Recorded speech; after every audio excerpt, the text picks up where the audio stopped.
Rapaziada, já aproveita para curtir esse vídeo aqui e encaminhar para todo mundo que quer saber sobre nutrição, suplementação, treinamento e até empreendedorismo. Inscreve aqui no PNutriCast, curte esse episódio e manda para todo mundo. Já segue a gente lá no Instagram, @PNutriCast, @PicNutri, e não deixa de se inscrever no canal. Isso é muito importante para a gente continuar postando mais vídeos como esse. Fala pessoal, estamos começando aqui mais um PNutriCast, um podcast que vai falar de saúde, nutrição, suplementação, e hoje a gente vai falar aqui com a doutora Rafaela. Antes dela se apresentar, gostaria de mostrar para vocês só que está rolando uma promoção aqui no site da PicNutri. Tem suplemento bom lá, inclusive tem suplemento que eu acho que ela recomenda também, né, doutor? Com certeza. Mas acesse o site lá para ficar por dentro da suplementação e bora começar nosso PNutriCast. Rafaela, muito bem-vinda. Obrigada, Marco. Agradeço o convite, viu? Você, Vanessa, Lucas. Muito feliz de estar aqui. Que bênção, que bênção. Eu gostaria que você se apresentasse e falasse um pouco da sua trajetória, qual a área de atuação dentro da medicina que você atua, o que você faz como médica hoje? Explica pra gente. Claro. Eu sou nascida e criada aqui em Brumadinho, né? Nossa. Me formei em medicina na UFMG. E depois me especializei em dermato na Santa Casa. Então, ao todo são 9 anos, né, para se tornar médico dermatologista. Aí voltei ano passado para Brumadinho, fundei a clínica RK e lá eu atuo em tudo dentro da dermatologia, assim. Então, até da parte clínica, desde recém-nascido até idoso, cirúrgica, tricologia e a parte estética também, né, com procedimentos injetáveis, tecnologia. Que legal, que legal. E para o pessoal conseguir ter acesso à sua clínica, a você, qual que é qual que é a forma que eles conseguem acessar? Como é que eles conseguem visualizar seu trabalho? Qual que é o seu Instagram? Fala pro pessoal aí. Meu Instagram é Rafaela Caran Dermato. A clínica fica bem no centro, em frente à Igreja Matriz, então também é muito fácil. Mas pelo Instagram tem o telefone também da clínica que dá para marcar consulta direitinho. Perfeito, perfeito. Ó, já vamos começar falando aqui um pouco da minha área e direcionando para você. Você acha que existe uma dieta que pode prejudicar a pele? Existem alguns alimentos que você acha que para aquela pessoa que está tentando tratar talvez uma acne ou acha que a pele está oleosa, coisas relacionadas à pele. Existem alimentos que podem prejudicar a pele? Com certeza, Marco. Eu acho que além de só falar de um alimento específico, é importante falar de hábitos alimentares, né, como um todo. A gente sabe sim que, por exemplo, algumas doenças de pele, inclusive, são causadas por falta de nutriente ou intolerância alimentar, né? Como a dermatite hipertiforme, por exemplo, um paciente com doença celíaca. E falando de qualidade de pele, a gente sabe também hoje que tem o eixo intestino-pele. Então, até a microbiota intestinal afeta a pele, né? Tem algumas doenças de pele, inclusive, que a gente usa como modalidade terapêutica regular essa desbiose para melhorar a pele. Em relação de alimento, com certeza, eu não gosto de falar assim, nenhum alimento que é vilão ou assim, mas no geral, uma dieta hiperglicêmica, por exemplo, vai causar degradação de colágeno, vai levar a um envelhecimento precoce, né? A gente sabe disso. E uma dieta rica em antioxidantes, com algumas vitaminas, vai levar pelo outro lado, né? Vai ajudar nesse envelhecimento, na produção de colágeno, ter uma qualidade de pele melhor. Perfeito, perfeito. E em relação, por exemplo, a alimentos gordurosos, tem alguma relação que também pode afetar? Por exemplo, a pessoa que come mais fritura, isso tem alguma relação também com a pele? Ou a fritura em si não é um problema, por exemplo? A fritura, quando a gente fala de fritura, de alimentos com alto índice glicêmico principalmente, né, acaba sendo um problema, porque a gente vai ativar vai ter muita produção de insulina, de GF1, que vão levar a vias inflamatórias da pele, a maior produção de andrógeno, com maior produção de sebo, que vai deixar a pele mais oleosa também. Então, sim, tem essa relação. Não que a pessoa precisa restringir, né? Mas, no geral, né, a pessoa come fritura demais, vai ter, sim, danos para a pele. Perfeito, perfeito.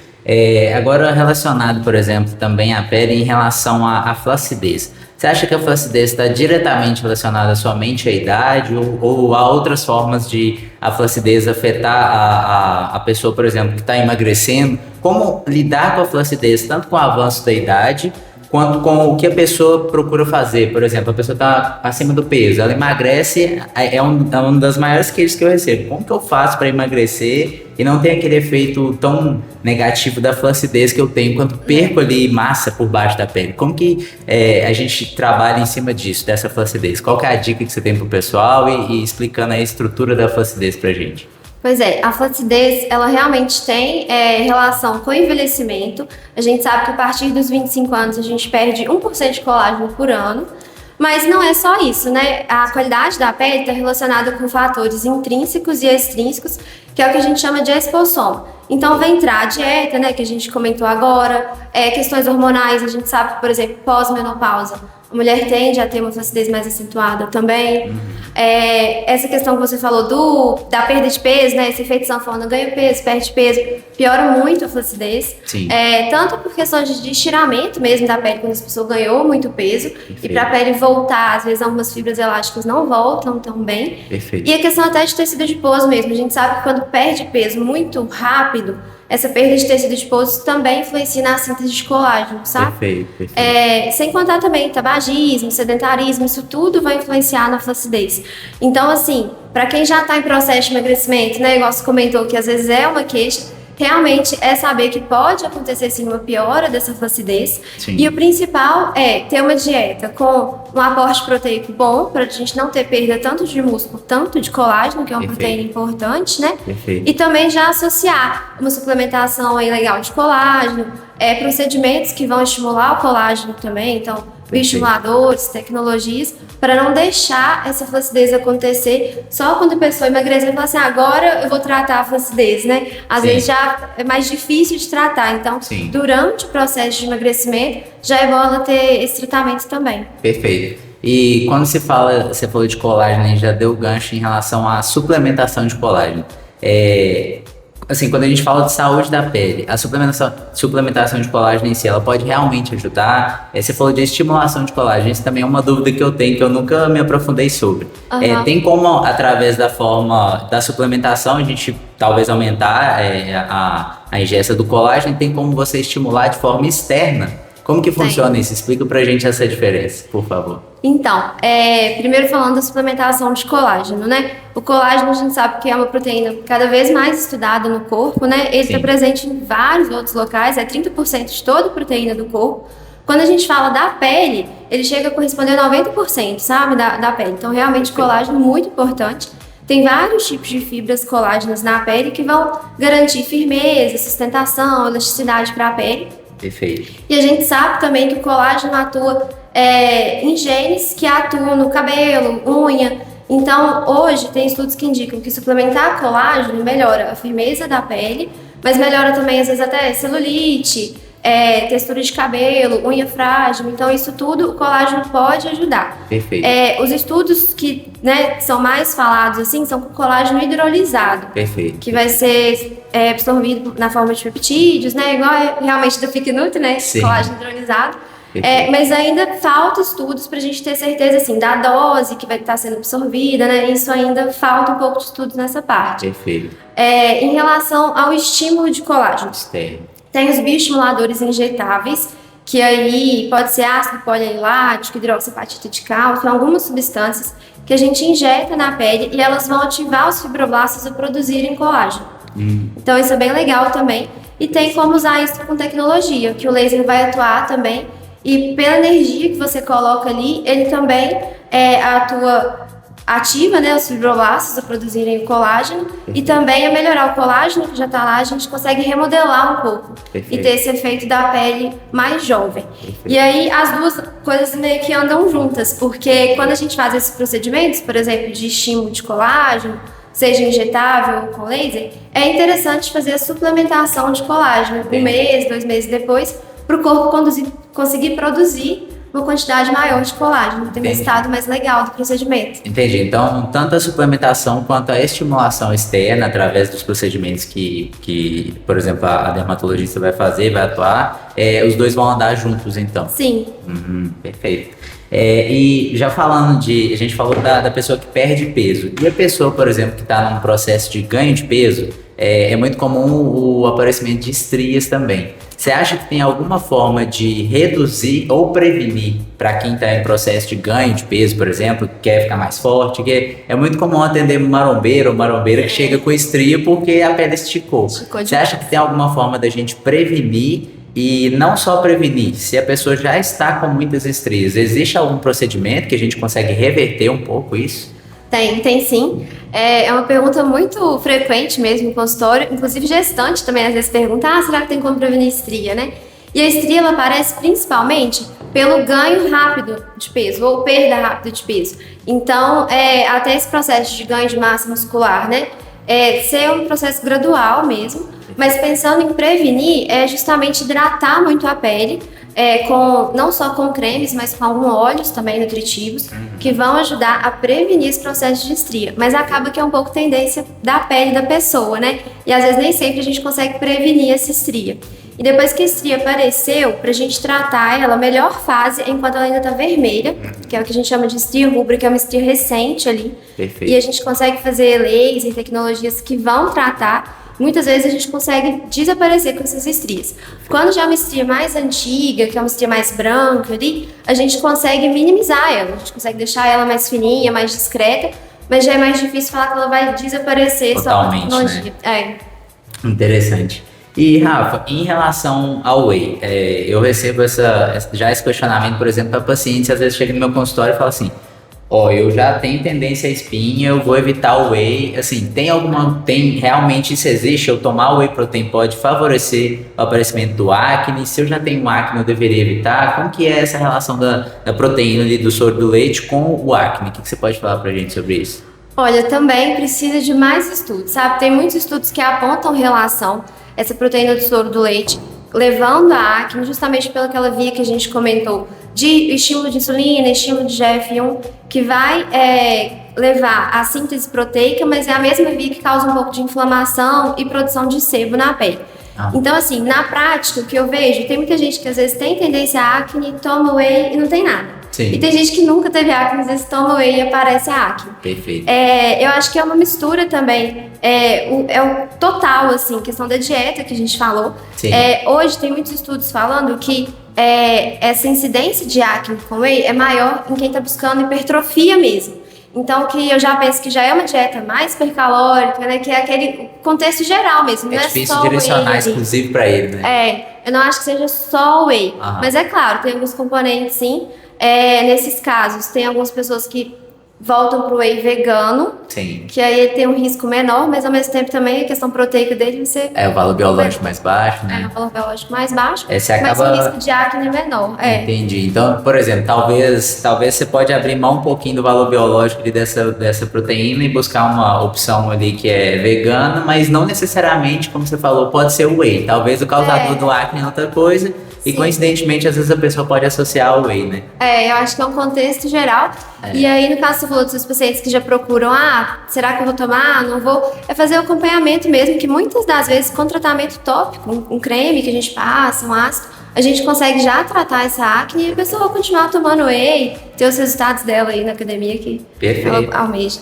Perfeito, Rafa. E Rafa, em relação, já falando de pele, cuidados da pele, eu fico também com muita dúvida em relação ao protetor solar, por exemplo. Qual que é a frequência ideal? Ele realmente previne o envelhecimento? Ele tem algum potencial de reverter algo ou não? O que você pode falar pra gente do protetor solar? O protetor solar realmente é super importante. A gente estava comentando sobre a questão do envelhecimento, né? A radiação ultravioleta é um dos principais causadores de envelhecimento, né? Alguns pacientes, assim, a gente vê que tomou sol a vida toda. A pele do braço, do rosto é uma, da barriga que nunca tomou sol é outra. Né? Então, assim, o protetor ajuda muito nessa questão, tanto de proteger de câncer de pele, que é o câncer mais comum do mundo, que a gente vê bastante no consultório, e também de prevenir envelhecimento pela radiação ultravioleta, sabe? Perfeito. Questão de aplicação, o ideal é aplicar a cada 2, 3 horas. E o ideal para o rosto, a gente fala que são 3 dedos. Sim. Colocar o protetor assim, nesses 3 dedos e espalhar no rosto. Quase ninguém usa a quantidade ideal. E quase ninguém aplica a cada 3 horas, né? Porque eu entendo que às vezes na correria do dia a dia é difícil separar, agora vai aplicar o protetor. Então, o que eu peço para os meus pacientes é que pelo menos de manhã e na hora do almoço, reaplicar. Que aí não vai ter tanto tempo assim sem o protetor. Perfeito. E questão do FPS, que é o fator de proteção, acima de 30 pelo menos. Acima de 30, se é 30, se é 50, se é 70, muda até pouco o grau de proteção. Perfeito. Mas é como se o 50 fosse durar mais tempo. Aham. Então assim, vou para uma praia, sei que às vezes não vou conseguir estar lá reaplicando 100% do tempo, uso 50% e lembrar de sempre reaplicar. Sempre que Perfeito. suar demais ou entrar em água, tem que reaplicar o protetor. Perfeito. E eu fico com uma dúvida em relação, até por exemplo, às vezes eu vou tomar banho e eu vejo lá, pra mim, homem é assim, o sabonete ele é multifunção, né? Lava o rosto, lava o cabelo, às vezes eu até esqueço do shampoo e tem sabonete lá pro rosto e tal. Realmente faz diferença, por exemplo, até pegando esse gancho do protetor. Sim. Tem protetor facial, protetor pro corpo todo. Se eu tiver o de corpo todo, eu imagino vou pedir sua explicação, que dê pra usar no rosto, mas assim, vale a pena investir em um protetor facial e ter o outro pro corpo? O que você fala sobre essa diferença dos dois? Olha, a questão de proteção é a mesma, então não tem problema você usar um protetor corporal pro rosto. Aham. Mas o que diferencia é que principalmente o corporal ele tende a ser um pouco mais oleoso, justamente por ser mais fácil de espalhar, assim. Então tem gente que vai usar ele no rosto e vai sentir o toque mais oleoso, às vezes pode até causar um pouco de acne. Então a ideia do protetor do rosto é que é um protetor mais sequinho, geralmente eles trabalham mais essa questão da cosmética dele mesmo, para não causar tanta acne, durar mais tempo, né? Porque o rosto a gente acaba tendo mais secreção, é mais nesse sentido mesmo. Entendi. Então, por exemplo, você recomenda se o paciente já tem um pouco de acne, realmente investir em um pro rosto, pelo menos, Sim, né? prefiro, Perfeito. Fica mais fácil, né, pra ele, dura mais e não vai ficar aquela textura tão oleosa, né? Perfeito. E eu fiquei com a dúvida ainda do sabonete. Realmente o sabonete do corpo todo também, ele pode ser um pouco mais agressivo pro rosto do que o facial? Exato. Porque hoje a gente sabe, mesmo o paciente com acne, a gente acha que tem que limpar tudo e ficar mais seca depois do banho, né? E a gente sabe que não é assim. A gente tem que usar um sabonete que vai limpar a pele, mas sem ressecar, sem tirar essa barreira cutânea, sabe? Que a gente chama. Perfeito. Então, sabonetes pro rosto que vão ser mais suaves, geralmente, que o corporal é o mais indicado. E às vezes, alguns sabonetes faciais, eles têm até alguns ativos que ajudam no tratamento de algumas doenças. Então, às vezes a pessoa com acne, com melasma, é interessante sim investir num sabonete próprio pro rosto, que ele vai fazer parte já do tratamento mesmo, da condição. E assim, pegando um último gancho sobre acne, que eu acho que muita gente tem dúvida demais sobre o acne.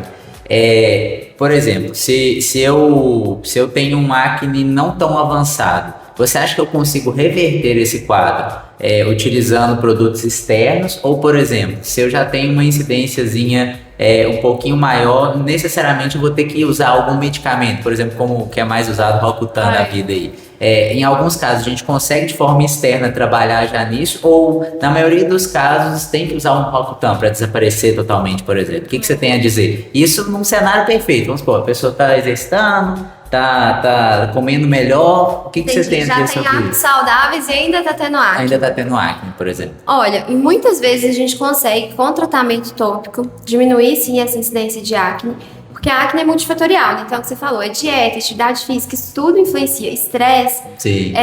E o tratamento tópico, ele vai ajudar na questão da hiperqueratinização, proliferação bacteriana, isso tudo a gente consegue controlar. Perfeito. Em alguns casos, que tem mais questão hormonal, principalmente o tópico não atua tão bem, sabe? Entendi. Então a gente tem que lançar a mão de produtos sistêmicos, como o Roacutan. Em alguns casos da acne da mulher adulta a gente usa também espironolactona, que é outro tipo de tratamento que ajuda muito nessa acne hormonal. Perfeito.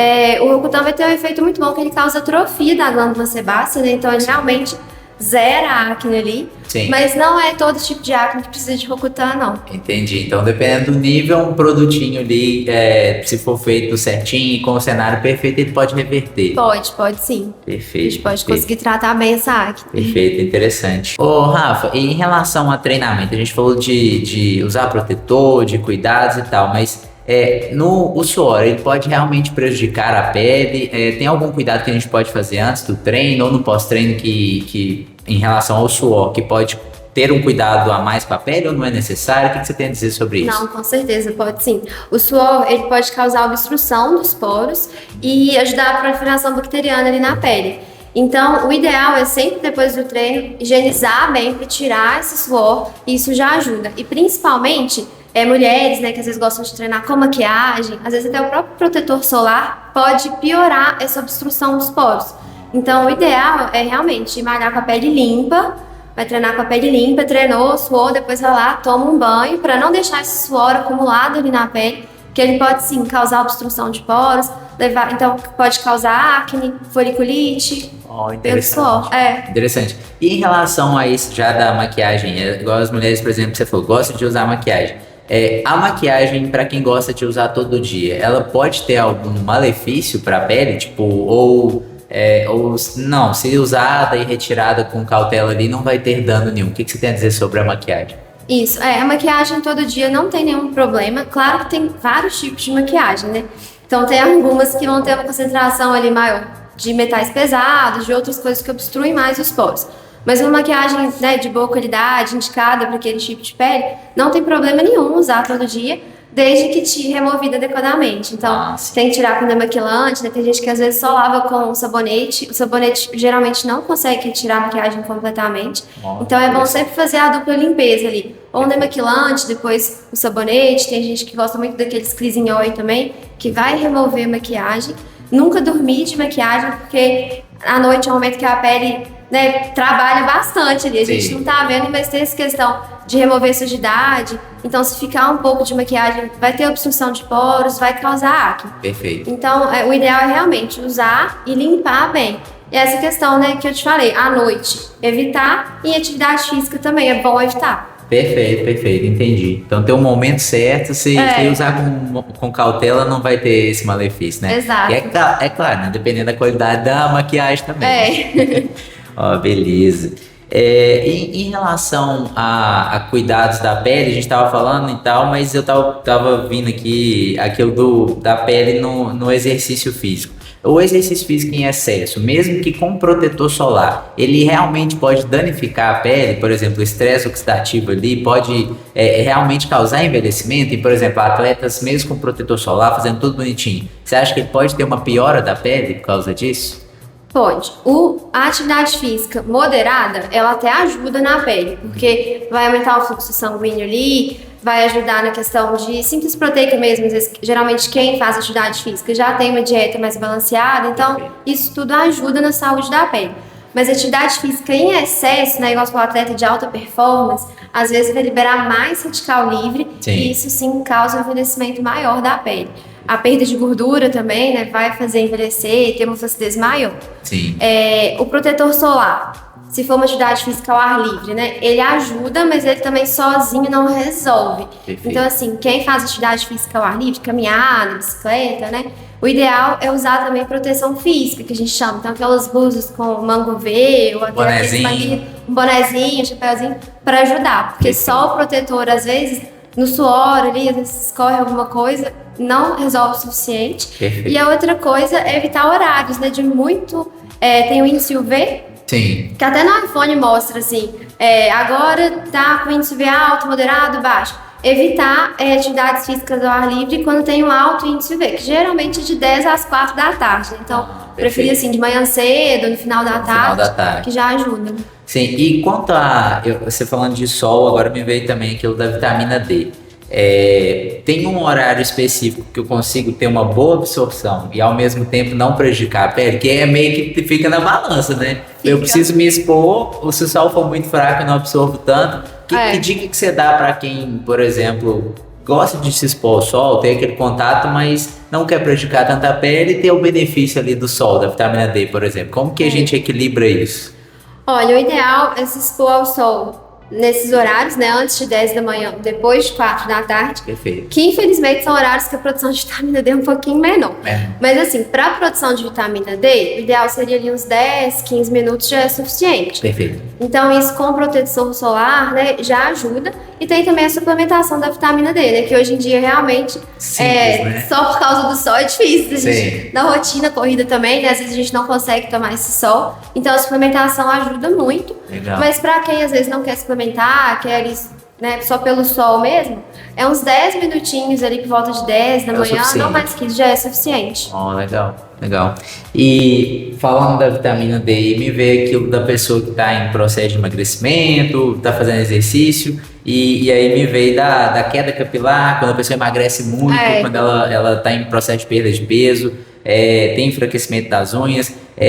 Você acha que tem realmente algo que a gente pode fazer para reverter esse quadro? Porque é quase que certo. A pessoa emagrece muito, ela começa a ter queda capilar, a ter a unha mais frágil. O que você tem de dica, talvez de alimentação ou suplementação, para a gente reverter um pouquinho esse quadro? Esse quadro, é o que você falou, é praticamente inevitável, porque o nosso cabelo ele tem um ciclo. E aí é o ciclo que ele vai crescer, que é a fase anágena, vai durar ali uns 6 anos, depois ele entra em repouso e cai. Isso normalmente, então a gente vai ter uma perda ali 100 fios por dia, a gente vai perder, mas vão nascer outros no lugar e tá tudo certo. Perfeito. Quando tem algum estresse maior no nosso corpo, seja pós uma cirurgia, pós-dengue, pós-covid ou um processo de emagrecimento. Próprio déficit calórico, né? Próprio déficit calórico. Ele é como se eles sincronizassem todos ali e entrassem todos na fase de queda, Perfeito. Que é a fase telógena. Então, a gente tem esse eflúvio telógeno pelo próprio déficit calórico, que vai durar ali uns 3 a 6 meses e depois vai nascer cabelo no lugar de novo. Mas é importante nesse processo de emagrecimento a gente investigar se também não tem nenhum déficit nutricional, né? Nenhuma vitamina, ferro que está baixo, Boa. Porque senão realmente a queda não vai melhorar, vai perpetuando. Se tiver algum micronutriente faltando, talvez você faça tudo, mas se ele não tiver no nível ideal, não vai adiantar. Exato. Aí a vitamina ajuda muito nesse processo, sabe? Suplementar principalmente zinco, selênio, biotina, isso tudo ajuda o cabelo a fortalecer e evitar de ser uma queda muito intensa e muito longa também. Perfeito. Que às vezes é difícil, e às vezes também tá fazendo dieta, aí depois vem Covid, vem isso, entra o que a gente chama de eflúvio crônico.